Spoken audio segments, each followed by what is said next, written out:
గ్రామాల్లో తాగడానికి మందు ఫుల్ కానీ ఆసుపత్రుల్లో మందులు నిల్లని మాజీ మంత్రి హరీష్ రావు ఎద్దేవా చేశారు.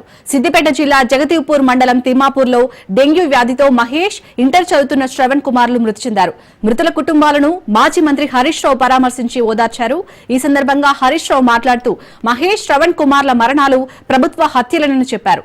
ప్రభుత్వం హైదరాబాద్ కే పరిమితమైందని, ముఖ్యమంత్రి రేవంత్ రెడ్డి మొద్దు నిద్రలో ఉన్నాడని విమర్శించారు. ఎంతసేపు ప్రతిపక్షాలపై కుట్రలు, కేసీఆర్ ను ఇబ్బందులకు గురి చేయడం తప్ప ఈ ప్రభుత్వం చేసింది ఏమీ లేదన్నారు. ఒక తిమ్మాపూర్లోనే 50 నుంచి 60 కుటుంబాలు ప్రైవేట్ ఆసుపత్రుల్లో అప్పులు తెచ్చి చికిత్స పొందుతున్నాయన్నారు. ప్రభుత్వ ఆసుపత్రులపై ప్రజల్లో నమ్మకం పోతుందని హరీష్ రావు అన్నారు. బీఆర్ఎస్ హయాంలో గ్రామాల్లో పారిశుద్ధ్యం కోసం కోట్ల రూపాయలను కేసీఆర్ కేటాయించారని, నేడు గ్రామాల్లో జరిగే పారిశుద్ధ్యంపై ప్రభుత్వానికి శ్రద్ధ లేదన్నారు. ఇప్పటికైనా ప్రభుత్వం మొద్దు నిద్రను వీడి గ్రామాల్లో స్పెషల్ డ్రైవ్ పెట్టి పారిశుద్ధ్యం పనులను చేపట్టాలని కోరారు.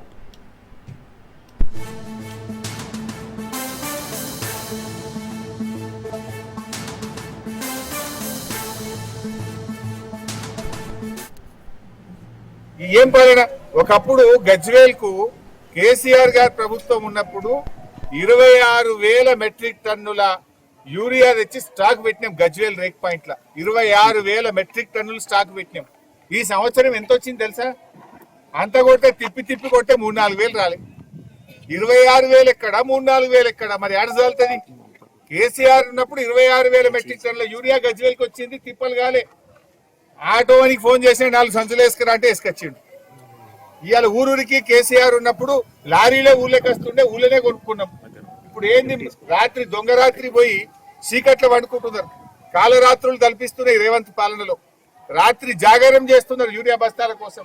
రాత్రి పోయి ఆడ వండుకొని రాత్రంతా నిలబడితే దొరికితే ఒక్క సంచి, లేకపోతే లేదు. ఆ సంచి దొరికితే లాటరీ వచ్చినంత ఉన్నది కథ.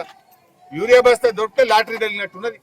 ఎందుకంటే పొద్దున పోయి కొద్దిగా దాకా లైన్ నిలబడితే దొరికితే ఒక సంచి దొరికినట్టు, లేకపోతే ఉత్తదే టోకెన్ ఇస్తాడు, మళ్ళీ రావాలి మళ్ళీ పోవాలి. అంటే వ్యవసాయం భర్తలు ఇంటికాడ వ్యవసాయం చేస్తే భార్యలు లైన్లలో నిలబడే కాలం వచ్చింది. ఇవాళ మీరు మహేష్ చనిపోతే మహేష్కి 2 చిన్న పిల్లలు. ఆ పిల్లల భవిష్యత్తు ఏం కావాలి? ఆ పిల్లల బతికేం కావాలి?